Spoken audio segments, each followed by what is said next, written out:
Hello, I'm Dr. Ming Wang, and I'm here to tell a story. And through the story, I want to ask one of life's greatest questions. Are faith and science friends or foes?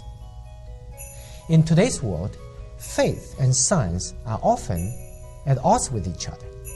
For example, regarding stem cell and fetal wound healing research, faith dictates that we should leave the embryo and the fetus alone and should not conduct such research.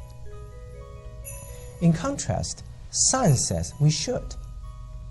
If we follow our faith and do not conduct such research, then how can we face the patients who are suffering from illnesses for which stem cell and fetal wound healing research may present the only hope for treatment?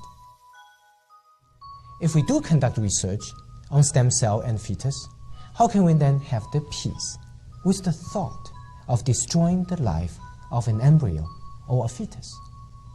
Are faith and science truly incompatible or at odds with each other? Which side would you choose? 16 years ago, we found ourselves faced with an agonizing situation of having to answer this question.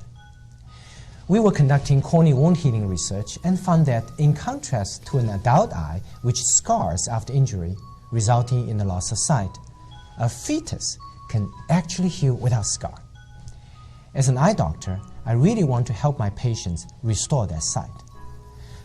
But I was also struggling with my moral conscience and faith.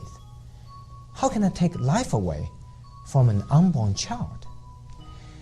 We agonized over this dilemma, to the point that we were at our wits' end, and I nearly gave up on the whole fetal wound healing research project. There just seems to be no solution at all. I asked God. James 1:4 says, "Let perseverance finish its work so that you may be mature and complete." I needed to know that it was going to be a long and arduous journey, that the right solution is often the most difficult one.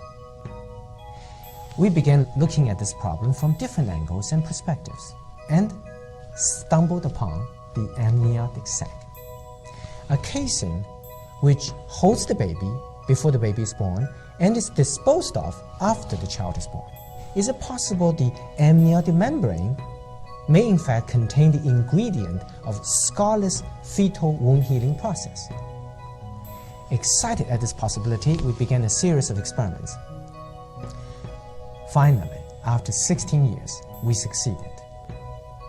Today, eye doctors throughout the world use the amniotic membrane contact lens to cover injured eyes, to reduce scar, and to restore sight.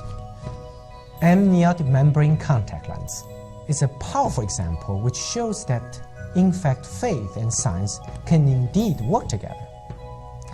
Through the study and use of amniotic membrane, we gained a better understanding of the scarless fetal wound healing process, which benefited adult eyes and helped restore sight.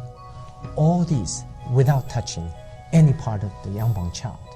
My name is Ming Wang, and I do believe that not only faith and science are compatible and can work together, but also it is through uniting them rather than splitting can we actually find a new, unexpected, and more powerful solutions to the problems in our lives.